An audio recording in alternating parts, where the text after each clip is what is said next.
Amanya bapita Mukasa Joseph Yugi. Today, tugenda kwogera ku kyetuyita phone accessories business and phone repair. Tugenda okwogerako today. Whoever who is interested, it doesn't care until oba mukyalo oba mwami. Come, you join us. We are going to discuss about what do you need to start this business. Biki byolina okumanya before starting this business. So, omuntu yenna bwe yagutandika business, gye tugenda okwogerako today. Bapita Mukasa Joseph Yugi. If it's your first time to watch me, subscribe on my YouTube channel. We have a lot of business ideas on my page, Mukasa Joseph Yugi. Go on YouTube, you subscribe on Mukasa Joseph Yugi. Ojakuba ondaba, you subscribe, you like, you share to your friend. So, omuntu yenna ng'oli ku kyeyo, ng'olaba oyina mu miliyoni zo 5 bweziti, gendayo twayogera ku bintu ebyangu. No business gye ngenda okwogerako yeetaaga simple things. Most of people, you have computers but tomanyi mugaso gwazo. People, they are using their computers to play the music. But your computer egenda kukuyambako okubanga ogiteekako software asobola okubanga a flashing essimu n'okuteekako software. Biki bye twetaaga mu kutandika eno business? Phone accessories tetugenda kubimenya, tugenda kubulya biki bye weetaaga okumanya.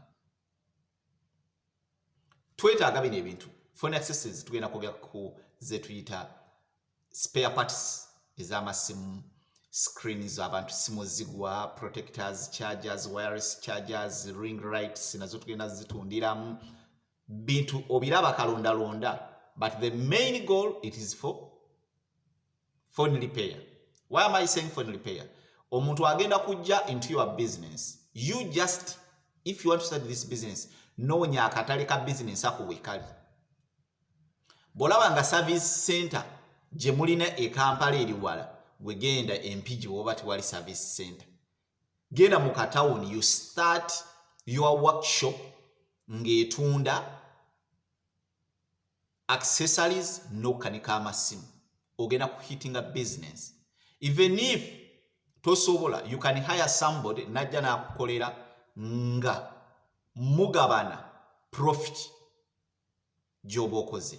Just think nti omuntu mouthpiece y'essimu efudde, ng'avudde mu kyalo mouthpiece efudde, n'ogikebera mu computer n'olaba nga the problem lwaki eddoboozi teriwulira, it is the mouthpiece. Mouthpiece eyo bw'eba efudde, it means nti bw'anaatunula ayagala kuddayo ng'essimu ye empya, ajja kwagala housing y'essimu, ajja kwagala headsets ez'omu matu, ajja kwagala charger, ogenda kubimuguza.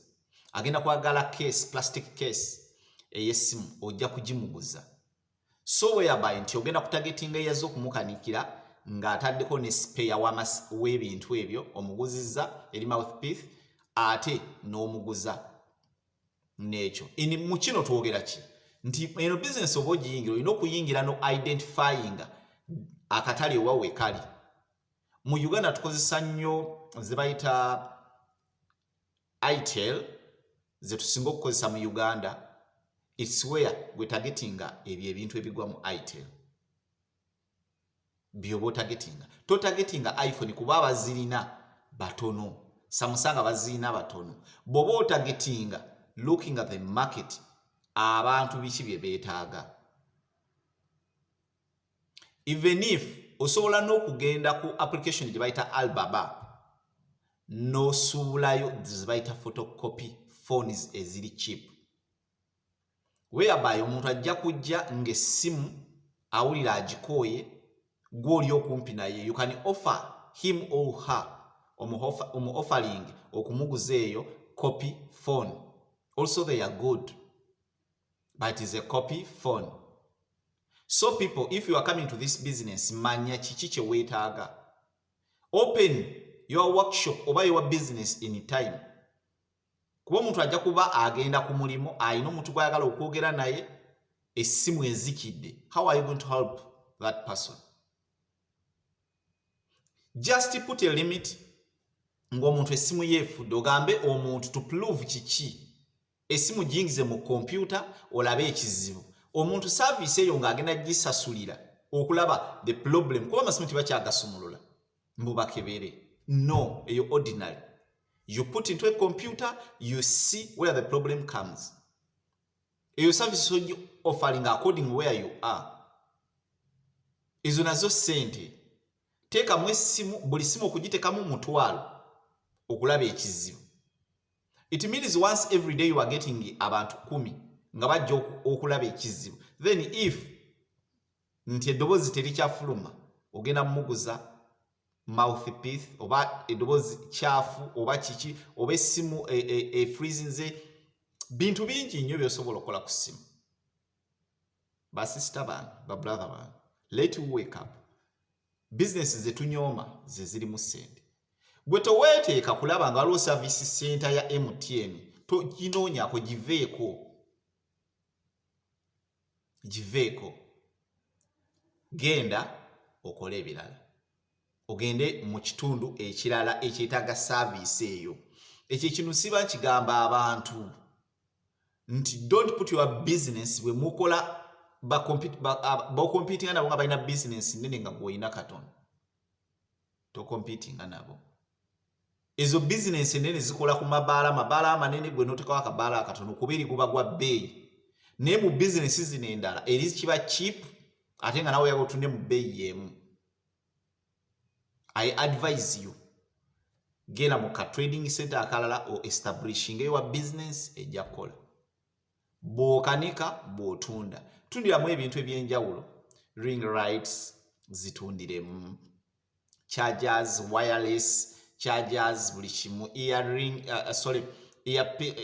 earphones zitundiremu. Everything.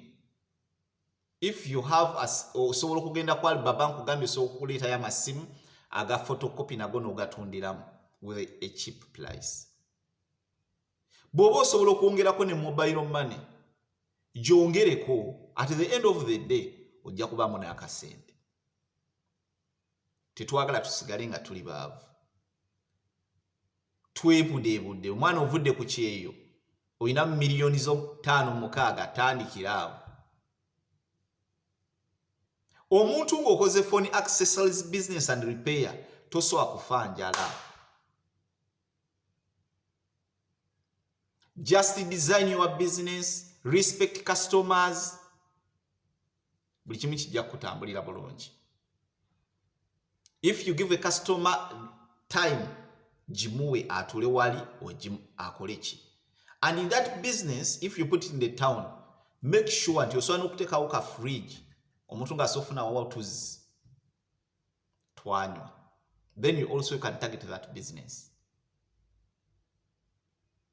But the problem of we Ugandans twagala okugulawo saawa 4-8. Omuntu ng'okola sente, you are not supposed kulekawo business yo gene mbetagattako. Bampita Mukasa Joseph ge manya gange. Anybody who is willing to do this business, try this.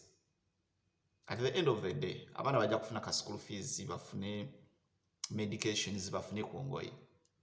Bampita Mukasa Joseph, mbagala nnyo Mukama bankuumire. Abalaba videos zange every day, I appreciate you.